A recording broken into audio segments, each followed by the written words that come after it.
پہلے ہم دیکھ لیتے ہیں اس کے اندر رہبری کی صلاحیت ہے بھی یا نہیں ہے. اس کا جس کو ہم نے رہنما بنایا ہے اس کا رہنما کون ہے؟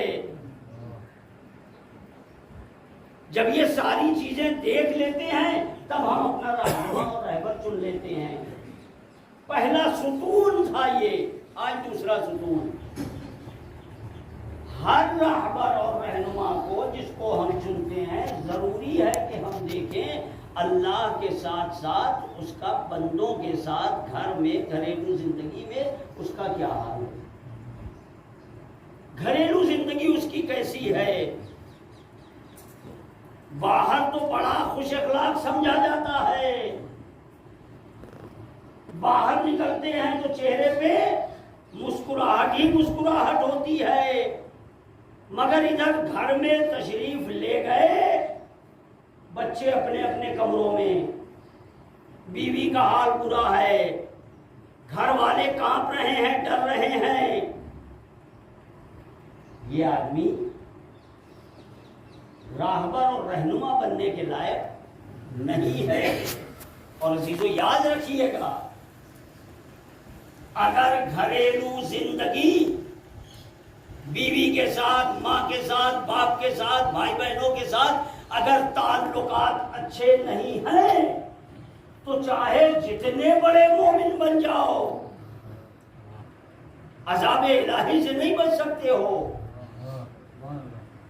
میں اپنی طرف سے یہ بات نہیں کہہ رہا ہوں. سعد بن معاذ رسول کے جلیل القدر صحابی، بہت توجہ عزیزو، مجھے سیرت بیان کرنا ہے. میں آپ کی مرضی کے مطابق نہیں پڑھوں گا، مجھے پڑھنا وہ ہے کہ جو جس سے جناب سیدہ پنجتن پاک میرا خدا راضی ہو. میں روز اول سے یہ بات آپ کی خدمت میں عرض کر رہا ہوں کہ ہماری بھی کچھ ذمہ داریاں ہیں، وہ ذمہ داری میں نبھاؤں گا. البتہ آپ کو بھی سونے نہیں دوں گا. صلوات پڑھ لیں محمد اور آل محمد پر. اللہم صلی علی محمد و آل محمد. اپنے اگل بغل دیکھتے رہیے گا، اگر کوئی سو ہو رہا ہو ذرا صلوات زور سے پڑھیے تاکہ وہ بھی جاگ جائے. اللہم صلی علی محمد و آل محمد. بلند صلوات. اللہم صلی علی محمد و آل محمد. سعد بن معاذ جلیل القدر صحابی، ایسا صحابی کہ جب اس کا انتقال ہوا جنگ بدر میں، جنگ احد میں زخمی ہوئے، انتقال ہوا، رسول خدا برہنہ پا اس کی تشییع جنازہ میں آیا. 1000 ملائکہ تشییع جنازہ میں شامل تھے. قبر میں رسول خود اترے، قبر میں رسول خود بے نفس نفیس اترے اور ان کو قبر میں اتارا. اور جب دفن ہو گئے تو رسول نے اپنے اصحاب سے کہا جلدی دور چلے جاؤ.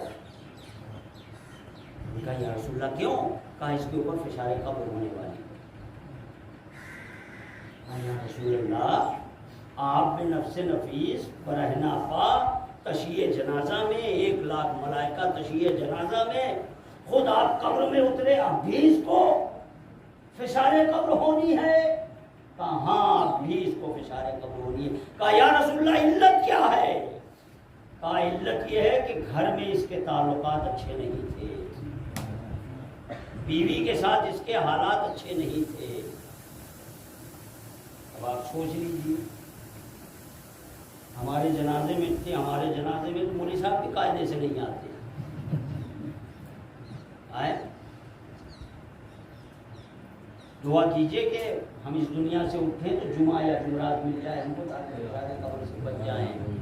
لیکن ایسے آدمی کے لیے جمعہ جمعرات بھی کام آنے والی نہیں ہے، اس لیے کہ جب رسول ساتھ ہو، ملائکہ ساتھ ہو، قبر قبر میں رسول اتر رہا ہو پھر بھی فسارے قبر سے نہ بچے.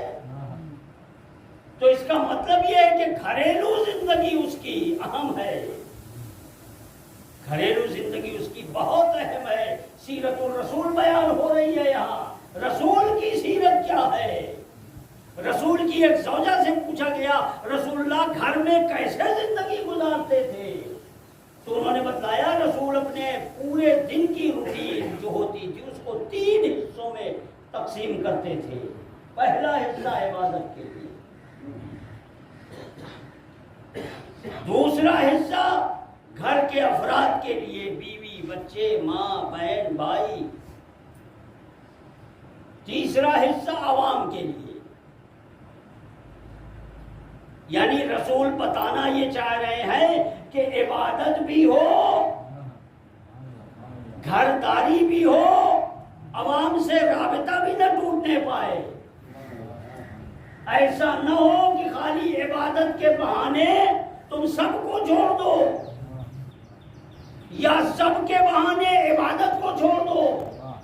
ارے مولانا ٹائم کہاں مل پاتا ہے؟ ٹائم کہاں ملتا ہے؟ کیسے رابطہ کریں، کیسے عبادت کریں؟ بڑی مشکل سے 7-10 منٹ ملتے ہیں نماز کے لیے. اگر ٹائم کو مینج کیا جائے سلیقے سے تو سب کچھ ہو سکتا ہے. مگر یہ جو ایک بیماری دنیا والوں نے ہم کو دی ہے موبائل کے نام پہ، اچھی بھی ہے کوئی شک نہیں ہے، دنیا نے ترقی کی ہے. اور جب علم کی ترقی آخری منزل پر ہوگی تب ہمارے امام کا ظہور ہونے والا ہے. دنیا نے ترقی کی، اچھی چیز ہے، بہت اچھی چیز آئی سامنے، لیکن اس کے نقصانات بھی ہیں. ہم یہ نہیں کہتے ہیں کہ دنیا کی ترقی سے آپ قدم سے قدم شانہ سے شانہ ملا کر نہ چلیں، ضرور چلیے، مگر افسوس اور صد افسوس یہ ہے کہ ہم نے ان ترقیوں سے کچھ حاصل نہیں کیا. 2 گھنٹے 3 گھنٹے 4 گھنٹے 5 گھنٹے گیم کھیلنے میں گزار دیتے ہیں، چیٹ کرنے میں گزار دیتے ہیں. اور یہ موبائل آپ دیکھیے پتہ نہیں کیا کیا اس میں آتا رہتا ہے. اسلام کے نام پہ، دین کے نام پہ، مذہب کے نام پہ ایک حدیث گڑھی ہوئی جھوٹی حدیث آ گئی، آپ نے جو ہے وہ فوراً دیکھا اچھا یہ حدیث آئی ہے میرے مزاج کی ہے، فوراً سے فالو کرو. خدا کی قسم اگر رمضان ہو تو آپ کا بھی روزہ اور جن لوگوں نے پڑھی ان سب کا روزہ آپ کی گردن پہ ہے. کبھی سوچو تو صحیح کہ کیا آیا ہے، اس کو بھیجنے کا ہدف کیا ہے. مگر ہم ان سب چیزوں کی طرف غور کرتے ہی نہیں ہیں. لہذا یہ موبائل بھی ہم اس کی مخالفت نہیں کر رہے، ہم بھی رکھتے ہیں، لیکن اس سے صحیح استفادہ کیا جائے. ٹائم اگر آپ صحیح واقعاً مینج کریں. آج دنیا ترقی کر رہی ہے اور جیسے ترقی کر رہی ہے جو اسلام کے صحیح نمائندے ہیں وہ ان ترقیوں سے اپنا فائدہ حاصل کر رہے ہیں. آپ دیکھیے ایران کو دیکھ لیجیے، لبنان کو دیکھ لیجیے، کتنا بڑا ملک ہے. آج ظالم کی آنکھ میں آنکھ ڈال کر بول رہا ہے. امریکہ جیسی سپر پاور طاقت وہ کہتا ہے ہم نے ڈرون بنایا، دنیا کی کوئی طاقت اسے توڑ نہیں سکتی، اسے مار نہیں سکتی، اسے اتار نہیں سکتی. جی تم نے دنیاوی علم کا فائدہ اٹھایا تو تم نے دعویٰ کر دیا، اور جو دینی علم لیے بیٹھے ہیں انہوں نے اتار کر بتایا کہ دیکھو تم تکبر اور غرور نہ کرو، یہ دین ہمارا، یہ علم ہمارا ہے، باب مدینۃ العلم سے لیا گیا علم ہے. البتہ ہماری قوم الحمدللہ اس معاملے میں بہت پیچھے ہو میدان علم میں، جبکہ یہ دین، یہ علم مولا کائنات کا دیا ہوا ہے۔ سارے علومات دنیا جتنی ترقی کر رہی ہے، جتنی ترقی کر رہی ہے، یا قرآن کی دین ہے، یا علی کی دین ہے، یا اہل بیت کی دین ہے۔ ہماری میراث وہ لے رہے ہیں۔ بہرحال گھریلو زندگی آپ اگر مینج کریں تو یقیناً آپ ہر جگہ پہنچ سکتے ہیں۔ یہ نہ کہیے مولانا ٹائم کہاں ملتا ہے۔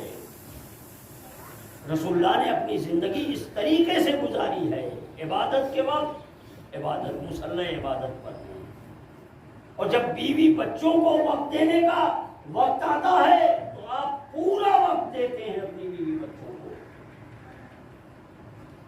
بھیا ایک سنبھالنا ہمارے لیے مشکل ہے، ایک بیوی ہمارے لیے سنبھالنا مشکل ہے۔ رسول 9 یا 13 بیویاں کیے ہوئے تھے،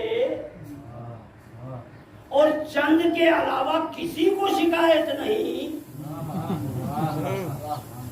سب کے ساتھ عدالت سے پیش آتے تھے اور نہیں آتے تھے۔ یہ بھی ایک اعتراض ہے۔ اب چونکہ سیرت بیان ہو رہی لہٰذا بیچ بیچ میں بات آتی رہے گی۔ صلوات پڑھ لیں محمد اور آل محمد پر۔ اللہم صلی علی محمد۔ رسول اللہ پر ایک اعتراض یہ بھی ہے دنیا والوں کا کہ آپ عورت پرست تھے، ہوس پرست تھے، کیا ضرورت تھی 9 شادیاں یا 13 شادیاں کرنے کی؟ پھر میں یہاں کہوں گا آپ لوگ کے اندھو، ذرا تاریخ رسالت میں آپ پڑھ کر تو دیکھو۔ رسول نے اپنی پہلی شادی جوانی میں اگر جو کی ہے وہ ہے جناب خدیجہ سے 25 سال کی عمر میں۔ اگر عورت پرست ہوتے، ہوس پرست ہوتے تو آپ کو اسی عمر میں 2-4-10 شادیاں کر لینی چاہیے تھی، مگر 25 سالہ جناب خدیجہ کی زندگی میں آپ نے کوئی دوسری شادی نہیں کی۔ جب جوانی کا اوج ہوتا ہے اس وقت ایک بیوی، اور وہ بھی یہ بھی ایک اعتراض ہے کہ آپ نے جناب خدیجہ سے جو شادی کی وہ مال و دولت دیکھ کر کی ہے، مال و دولت دیکھ کر کی ہے، بات آئے گی ابھی، لہذا وہاں اس کا جواب دیا جائے گا۔ 9 بیویاں یا 13 بیویاں 50 سال کی عمر تک آپ نے ایک شادی کی ہے، اور اس کے بعد متعدد شادیاں ہیں، اور وہ متعدد شادیاں بھی غرض کے تحت، ہدف کے تحت، صرف ہوائے نفسانی کے لیے نہیں تھی، کفالت کر رہے تھے۔ شوہر مر گئے کسی جنگ میں، کوئی سرپرست نہیں ہے، ایسے اگر سرپرستی کرتے تو لوگ اور بات بناتے، لہذا آپ نے شادی فرما لی۔ کچھ سنتیں توڑنے کے لیے آپ نے شادی کی، جیسے جناب زید کی بیوی سے۔ جناب زید رسول اللہ کے منہ بولے بیٹے تھے، بیٹے نہیں تھے، منہ بولے بیٹے تھے۔ عرب میں یہ رائج ہو گیا تھا کہ منہ بولے بیٹے کی بیوی سے شادی نہیں ہو سکتی ہے۔ رسول اللہ نے شادی کر کے اس سنت کو ختم کیا کہ منہ بولا بیٹا اور ہوتا ہے، سلبی بیٹا اور ہوتا ہے۔ کچھ سیاسی شادیاں بھی تھیں جس کا رسول کو نقصان بھی ہوا، لہذا رسول خدا کی زندگی پر اگر غور کیا جائے تو آپ نے 9 یا 13 شادیاں جو کی ہیں، اور ان کو جو اس انداز سے سنبھال کر رکھا، یہ معجزے سے کم نہیں ہے۔ ہمارے ہاں ایک کے بعد دوسری شادی اگر ہو جائے، خدا نہ خواستہ، اولاً تو ممکن نہیں ہے، ممکن ہے، خاموشی کا ہے کی علامت ہے۔ ایک بیگم نے جناب شوہر کو ایک فارمولہ دیا توجہ کیجیے گا، شوہر کو یہ سوجی کہ میں حافظ قرآن بن جاؤں، میں حافظ قرآن بن جاؤں، لیکن حافظہ اچھا نہیں تھا، کوشش کر رہے تھے مگر یاد نہیں ہو پا رہا تھا۔ ایک دن انہوں نے اپنی بیگم سے کہہ دیا میں قرآن حفظ کرنا چاہتا ہوں لیکن حفظ نہیں ہو پا رہا ہے۔ بیوی نے کہا کہ اگر میں آپ کو یاد کرا دوں تو اس سے اچھی کیا بات ہے۔ کہا جاؤ 1 سال کی مہلت دیتی ہوں تمہیں، 1 سال کی مہلت، 1 سال میں قرآن حفظ کر لو، میں دوسری شادی تمہاری اپنے ہاتھوں سے کروا دوں گی، میں دوسری شادی خود ہی تمہارے لیے بیگم ڈھونڈ کے لے آؤں گی۔ بیوی بھی تو ایسی ہو ہے کہ جو حفظ قرآن کی شرط رکھے دوسری شادی کے لیے، کتنا اچھا کام ہے، اچھا ہے یا نہیں؟ یہاں بھی خاموشی، اچھا نہیں ہے یا ہے اچھا؟ بیوی بھی تو ایسی ہو جو شوہر کو حفظ قرآن کے لیے شوق دلائے۔ خیر صاحب، جیسے ہی انہوں نے سنا کہ بیوی کہہ رہی ہے کہ 1 سال کے اندر اگر تم نے قرآن حفظ کر لیا تو میں دوسری شادی کروا دوں گی، بھائی یہ لگ لیے 1 سال تو دور کی بات، 6 مہینے میں قرآن حفظ، پورا قرآن۔ آئے گھر میں، بیوی تیاری شروع کرو، کاہے کی؟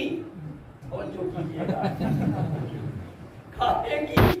دوسری شادی کی تم نے کہا تھا اور شرعی قسم کھائی تھی تم نے، توجہ کیجیے گا، شرعی قسم کھائی تھی۔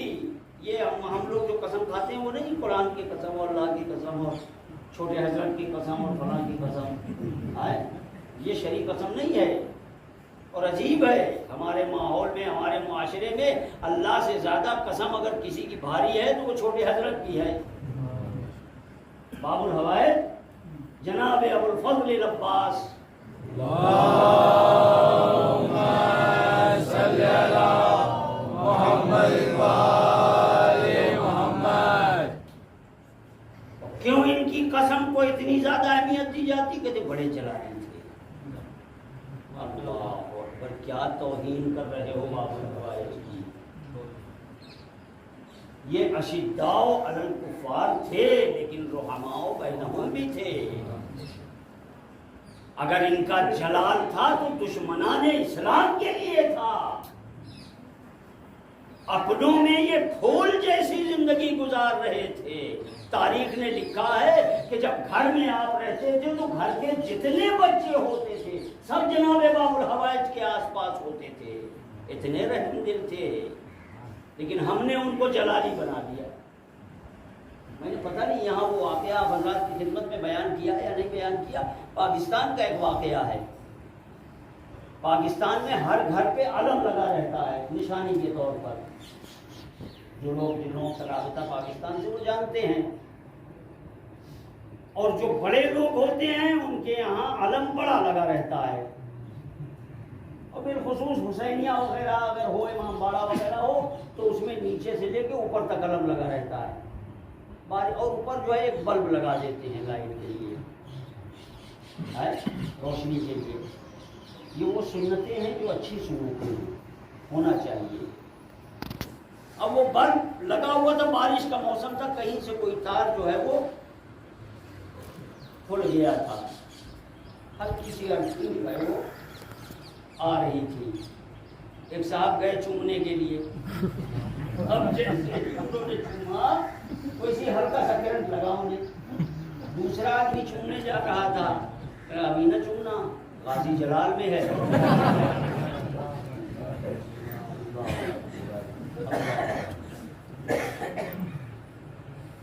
کتنی بڑی توہین ہے باب الحوائج کی، کتنی بڑی توہین ہے۔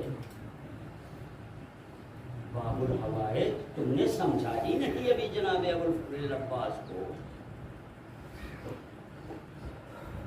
یعنی اگر آپ خالی کربلا کی تاریخ اٹھا کر دیکھ لیں تو بچوں کو اگر کسی سے آس تھی تو وہ باب الحوائج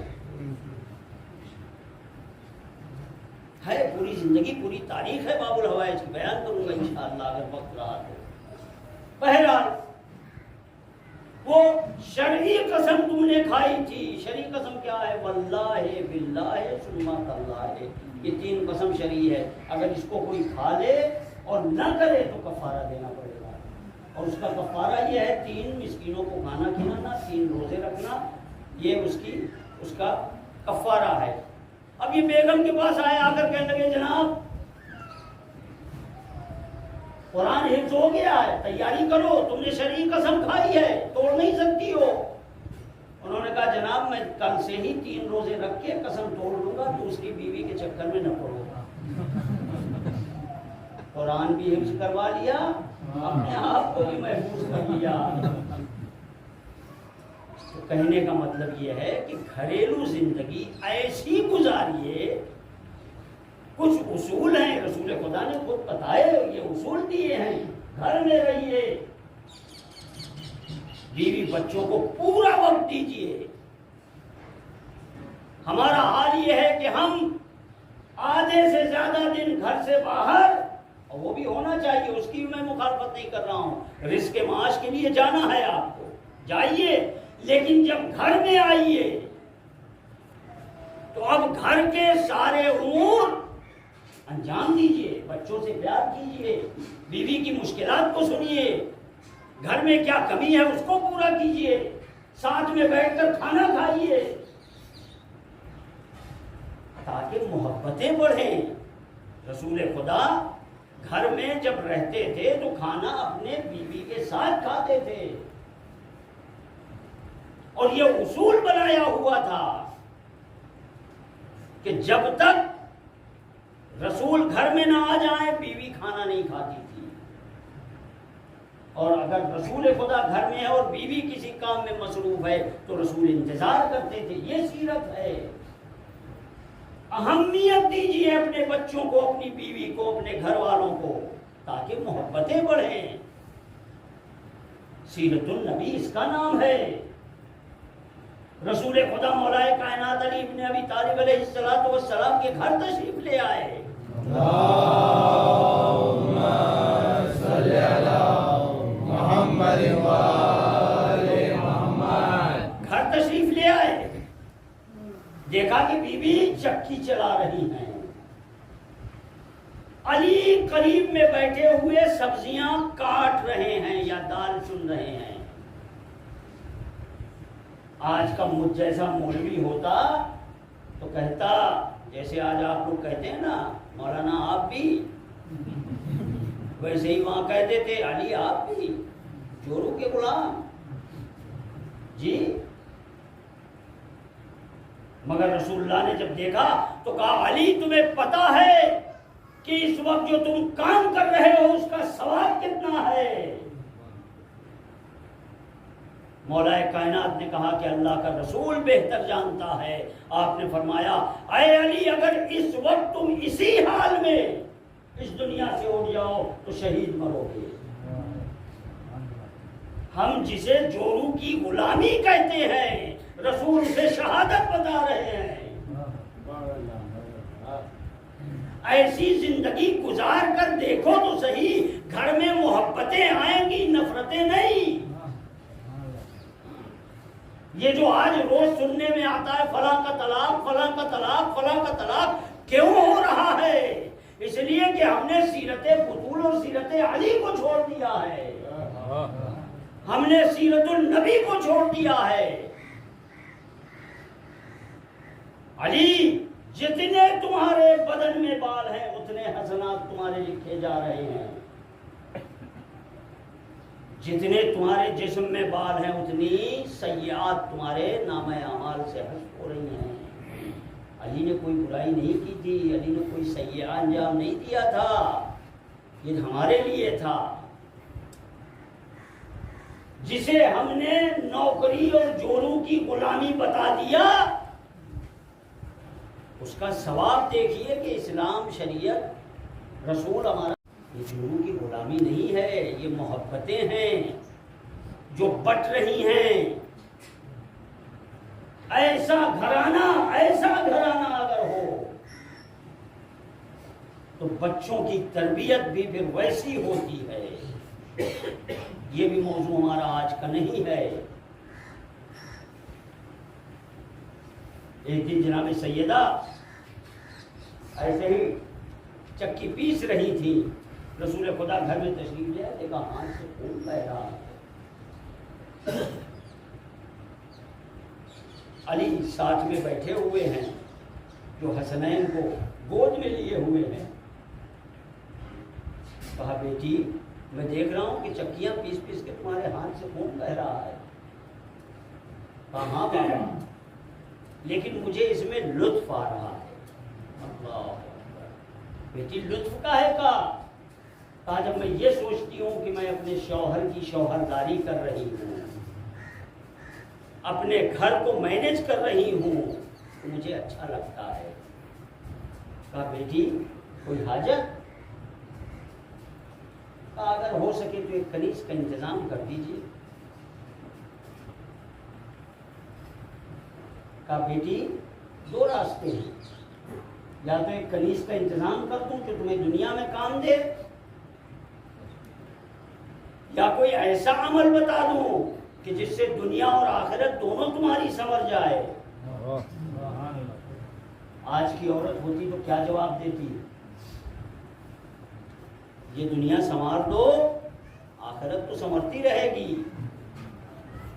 لیکن وہ ہے جناب سیدہ، انہوں نے کہا بابا کوئی ایسا کام کہ جو یہاں بھی کام آئے وہاں بھی کام آئے۔ کہا پھر میں تمہیں تسبیح تعلیم کرتا ہوں۔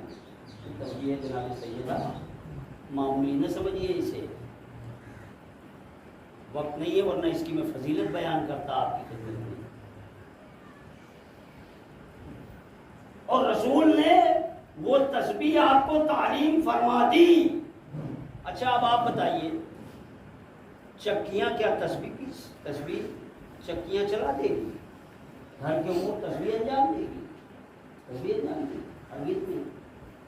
تو اس سے جناب فاطمہ کو فائدہ کیا ہوا؟ کیا فائدہ ہوا اس سے؟ تو دیکھیے ایک چیز ہے، ایک ہے احساس اور ایک ہے تکلیف۔ اگر احساس ہو جائے کہ ہمیں تکلیف ہو رہی ہے تو تکلیف ہونے لگے گی، ہے یا نہیں ہے؟ مثال کے طور پہ میں آپ سے کہوں کہ ذرا میرے ساتھ آپ یہاں سے لال دروازہ کو جگہ ہے یہاں، وہاں تک آپ میرے ساتھ چلیے، اور چلنا پیدل ہے، چلنا بھی پیدل ہے۔ ارے جناب میری عمر دیکھیے، آپ مجھے کہاں پیدل لے جا رہے ہیں؟ ارے بائک کھڑی ہے، گاڑی کھڑی ہے، رکشا کھڑا ہے، بیٹھ جاتے ہیں اس میں چلتے ہیں۔ کہا کیوں بھائی؟ کہنے لگا ارے جناب بہت دور ہے، کہاں تک پیدل چلیں گے، تھک جائیں گے۔ تو یہ تھکان کس لیے ہے؟ اس احساس کی وجہ سے ہے کہ بہت دور ہے یا نہیں ہے؟ توجہ کیجیے گا۔ اسی بزرگ کو 40 میں نجف کے اس بارڈر پہ لے جا کے کھڑا کر دیجیے جہاں سے پیدل چلنا ہے اسے، اور اس سے کہیے تھکے ہو؟ میں نے بہت بڑی بات کہہ دی آپ کے سامنے، تھکے ہو، تھک جاؤ گے، چلو گے؟ ارے جناب کیسی بات کر رہے ہیں آپ نے بھی دیکھا ہوگا ٹیلی ویژن وغیرہ پہ، یہ موبائل وغیرہ پہ کئی باتیں، کیسے کیسے بوڑھے لوگ جا رہے ہیں۔ کیوں؟ کہنے لگے وہ احساس ختم ہو گیا ہے اور ایک نیا احساس زندہ ہو گیا ہے۔ یعنی تکلیف اس وقت ہوتی ہے کہ جب احساس ہو۔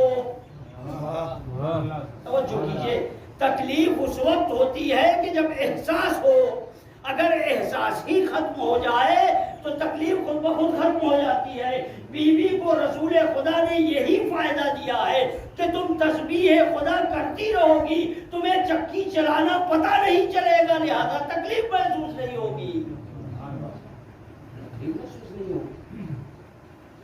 اور یہ تسبیح اور یہ تسبیح اور میں یہ کہتا ہوں جناب فضا دے بھی دیا آپ نے، تو کیا جناب فضا آپ دیکھیے جناب فضا جب آئی ہیں تو کیا جناب فاطمہ نے فضا کا تقاضا اس لیے کیا تھا کہ ان کے کام میں کمی آ جائے؟ اگر یہی ہدف ہوتا تو جناب فاطمہ سارا کام ان کے حوالے کر دیتی، سارا کام ان کے حوالے کر دیتی، خود کچھ نہ کرتی، مگر آپ نے کام بانٹے۔ دیکھیے یہاں بھی سیرت ہے کہ اگر گھر میں کنیز ہے، کام والی ہے، تو اس کو بالکل پورا نہ سمجھ لو، بلکہ اس کے احساسات کا بھی خیال رکھو۔ کہاں سے لاؤ گے ایسی سیرت؟ کہاں سے لاؤ گے ایسی سیرت؟ لہذا اس لیے بھی جناب سیدہ نے کنیز کا تقاضا نہیں کیا کہ بھائی چلو جتنے سخت کام ہیں فضا تم کر لینا، آسان کام میں کر لوں گی، نہیں، ایک دن کا پورا کام میں، ایک دن کا پورا کام فضا آپ کریں گی۔ لہذا یہ کنیز مانگنا بھی دنیا والوں کے لیے تھا کہ اگر کنیزی کے ساتھ، کنیز کے ساتھ گھر والے کا رابطہ کیسا ہونا چاہیے یہ بھی تو جناب سیدہ کو بتانا تھا۔ لہذا آپ دیکھ لیجئے کس انداز سے آپ نے زندگی گزاری ہے۔ ابھی بہت سی باتیں ہیں، کل انشاءاللہ بیان ہوں گی، آج تھوڑی سی بات جناب فضا کی آ گئی ہے تو سنتے جائیے اس کنیز کا بھی۔ آپ کنیز نہیں تھیں، آپ ہندوستان یا سوڈان کی کے بادشاہ کی بیٹی تھیں، شہزادی تھی، یہ کسی جنگ میں اسیر ہو کر آئی تھی، مگر جب در سیدہ پر آئیں تو اپنی وہ شہزادی والی زندگی بھول کر سیدہ کی کنیزی پر فخر کیا۔ اور جناب ایک جملہ، جناب فضا کی فضیلت کے لیے بس یہ کافی ہے کہ حسنین کریمین ان کو ماں کہتے تھے، اور اس پر انہیں فخر بھی تھا، اس پہ انہیں فخر بھی تھا۔ ایک دن جناب سلمان آ گئے دروازے پر، اور آنے کے بعد سلام کیا، جناب فضا نے جواب دیا۔ جناب سلمان کہنے لگے فضا اس گھر میں یا اس گھر نے تمہیں کیا دیا ہے؟ پلٹ کر جناب فضا نے سوال کر لیا، تم کو کیا ملا ہے؟ تمہیں کیا ملا ہے؟ کہا اس گھر کی غلامی اور نوکری ملی ہے۔ کہا کہ وہ تمہیں بھی کر رہی ہوں۔ کہا اچھا یہ بتاؤ کہ میں علی کا غلام ہوں، رسول کا صحابی ہوں، تمہیں؟ کہا دیکھو ایک بات یاد رکھنا سلمان، مجھ سے فخر و مباحات نہ کرنا، مقابلہ نہیں، در زہرا کی کنیز ہے نا، لہذا کہ مجھ سے فخر و مباحات نہ کرنا۔ کہا کیوں؟ کہا تم جنت میں جاؤ گے، میں جنت میں رہتی ہوں۔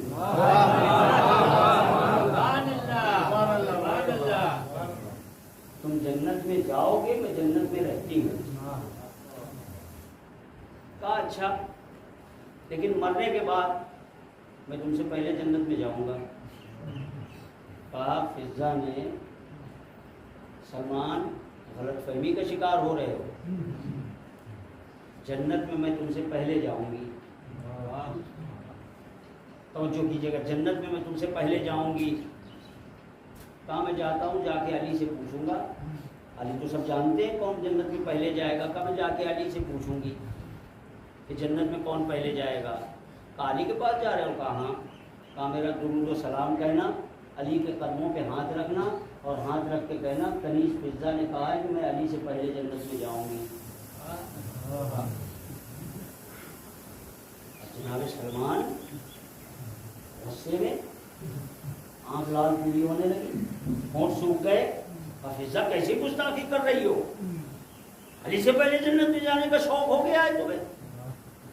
ابھی جاتا ہوں، جا کے رسول سے تمہاری شکایت کرتا ہوں، اور جاؤ بعد اس درود و سلام رسول سے کہنا کہ آپ کی بیٹی کی کنیز نے کہا ہے کہ وہ آپ سے بھی پہلے جنت میں جائے گی۔ اللہ اکبر، معاملہ تو بڑا پیچیدہ ہو گیا۔ اب جناب سلمان کے ہونٹ خشک ہو گئے، آنکھیں لال لال ہو گئی، جسم میں کپ کپی تاری، بھاگے ہوئے آئے بس میں رسالت میں رسول کی نگاہ جناب سلمان پر پڑی، اور ایک مرتبہ رسول اللہ مسکرا کر پوچھ بیٹھے کیا فضہ سے تمہارا کوئی معاملہ ہو گیا ہے؟ کہا یا رسول اللہ بڑی عجیب بات ہے، جب تک مجھ تک مسئلہ تھا ٹھیک تھا، میں نے برداشت کر لیا، مگر علی اور اس کے بعد آپ کی کنیز نے تو کہہ دیا ہے کہ وہ آپ سے پہلے بھی جنت میں جائے گی۔ رسول اللہ مسکرائے، مسکرانے کے بعد جناب سلمان کا ہاتھ پکڑا، در دولت حضرت فاطمہ پر تشریف لے آئے، بعد درود و سلام آپ نے دق الباب کیا، جناب فضہ دروازے پر آئیں، کہا یا رسول اللہ سلام علیکم۔ علیکم السلام۔ اے فضہ تم نے کیا کہہ دیا سلمان سے؟ کہا یا رسول اللہ گستاخی معاف، میں نے کچھ نہیں کہا، میں نے یہی کہا کہ میں آپ سے پہلے جنت میں جاؤں گی۔ کہا اس کو واضح کرو، اس لیے کہ سلمان برداشت نہیں کر پا رہے ہیں۔ کہا یا رسول اللہ گزشتہ جمعے کے خطبے میں آپ نے خطبہ دیتے ہوئے ایک بات کہی تھی وہاں پہ، اور وہ بات میں نے اپنے کانوں سے سنی۔ کہا کون سی بات؟ کہا آپ نے کہا تھا جب عرش محشر لگا ہوگا، سارے انبیاء آئے ہوئے ہوں گے اور سب کھڑے ہوں گے، منتظر ہوں گے کہ آخری نبی پیغمبر خدا آ جائے، تب ہم لوگ جنت میں جائیں گے۔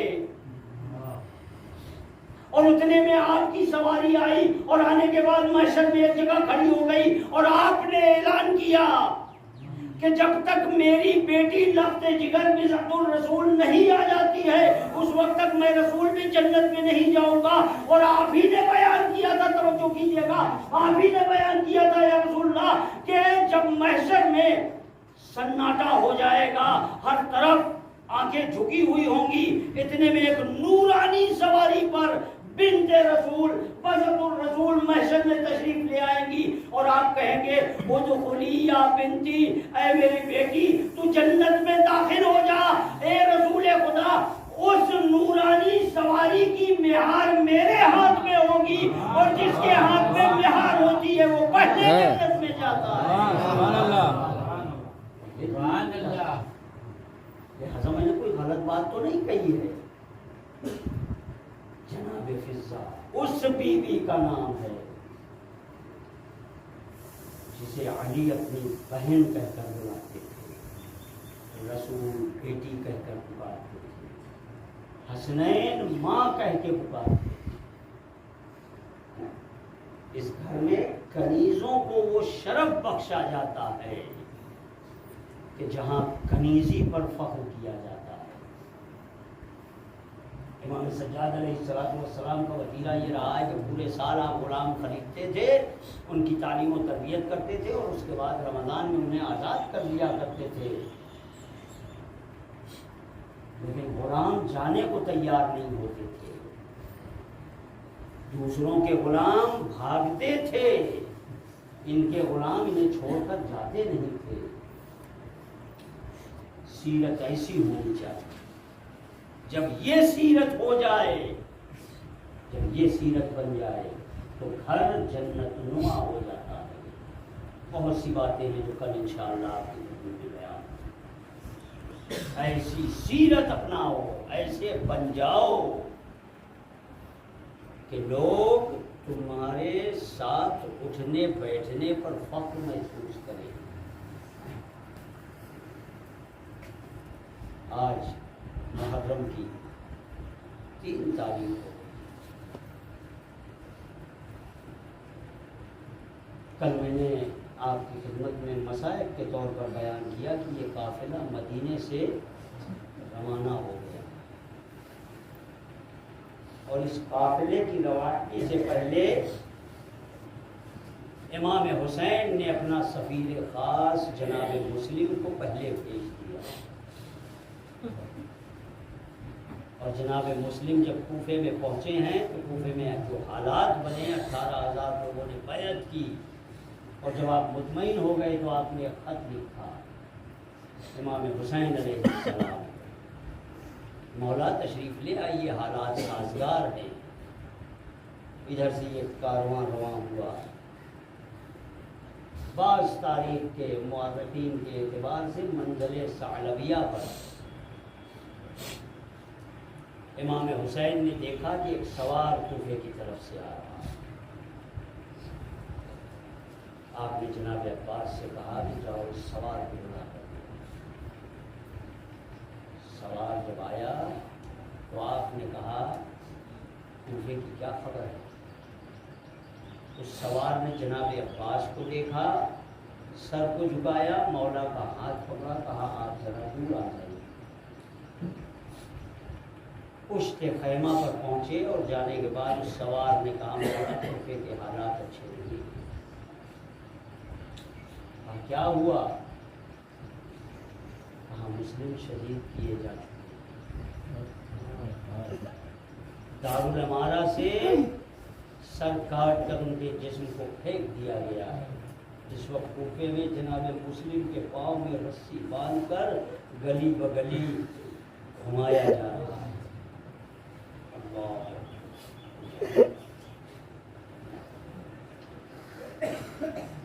کیوں الگ لے گئے؟ سامنے جناب عباس کے کیوں نہیں بیان کیا؟ شاید وجہ یہ ہو کہ جناب عباس کی بہن بیاہی تھی جناب مسلم.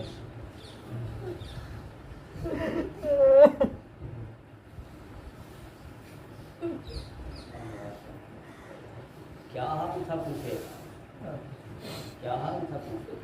18,000 لوگوں نے بیعت کی. اور ایک وقت وہ آیا کہ جب مسلم مسجد میں اکیلے تھے، پلٹ کر دیکھا کوئی نہیں، حالات سمجھ گئے. آپ کوفے کی گلیوں میں بھٹکتے رہے، آخر ایک در پر جا کر بیٹھ گئے، تھک کر بیٹھ گئے. ایک بی بی گھر سے باہر نکلی، کہا شیخ تم یہاں سے چلے جاؤ. عجیب مظلومانہ جملہ کہا گیا. کہا بی بی کہاں چلا جاؤں؟ جس کا کوئی گھر نہ ہو،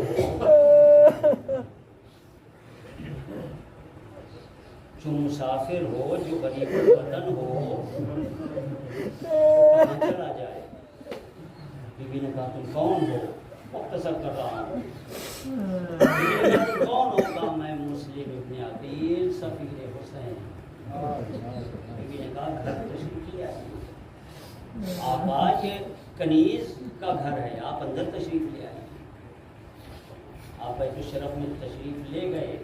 نماز صبح کا وقت تھا کہ آپ نے گھوڑوں کی ٹاپوں کی آوازیں سنی. میں نے سارے مسائل درمیان میں چھوڑ دیے.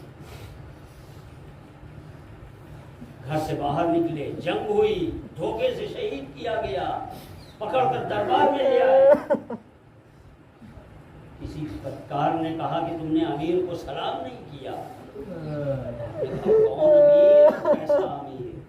میرا امیر تو بس کچھ دارالعمارہ پر لے گئے. کوئی آخری خواہش؟ کہا 2 رکعت نماز کی اجازت دے دو. 2 رکعت نماز پڑھی آپ نے. ایک طرف انگلی اٹھا کر آپ نے کہا السلام علیکم یا میرے مولا، میرا آخری سلام قبول ہو. اور یہ کہنے کے بعد ظالم کا خنجر چلا، آپ کے سر و جسم میں جدائی ہو گئی. امام حسین ایک جگہ سے ایک منزل سے جو گزر رہے تھے، آپ نے جواب دیا علیک السلام یا سفیری و معتمدی. اے میرے سفیر اور معتمد، میرا جواب سلام بھی قبول کرو. اور اس کے بعد آپ نے جناب عباس سے کہا خیمے لگا دیے جائیں. خیمے لگا دیے گئے. آپ اس خیمے میں آئے جہاں جناب مسلم کی بیوہ اور ایک بیٹی تھی. اس کو قریب بلایا.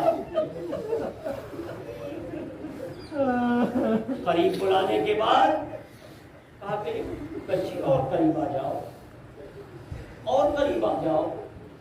خاندان بنی ہاشم کی بچی تھی نا. حسین کے لطف و کرم کو دیکھ کر اس نے 2 قدم پیچھے ہٹا. کہا مولا مجھے یہ بتا دیجیے میرا بابا سلامت، میرا بابا سلامت ہے یا نہیں؟ حسین نے بچی کو قریب بلایا، گود میں بیٹھا کر سر پہ دست شفقت پھیرنے لگے، اے میری بیٹی، آج سے تو مجھے اپنا باپ سمجھ لینا۔ اور اس کے بعد جناب زینب کو آواز دی، اے بہن زینب، وہ چھوٹا والا صندوقچہ جو ماں کا ہے اس کو اٹھا لو۔ اب وہ جو صندوقچہ آیا، آپ نے اسے کھولا، کھولنے کے بعد وہ چھوٹے چھوٹے بندے نکالے، جناب رقیہ کے یا جناب عاتقہ جو بھی نام صحیح ہو، آپ نے کانوں میں پہنا دیے، دست شفقت پھیرنے لگے۔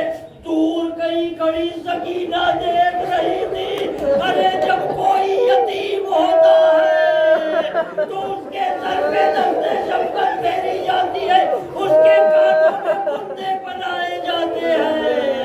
اے بی بی سکینہ، ارے یہ حسین ہے، کل عصر عاشور جب حسین شہید ہوں گے کوئی بندے نہ پہنائے گا، ارے بندے کھینچنے والے آئیں گے، تماچے مارنے والے آئیں گے۔ سَيَعْلَمُ الَّذِينَ أَيَّ مُنقَلَبٍ يَنقَلِبُونَ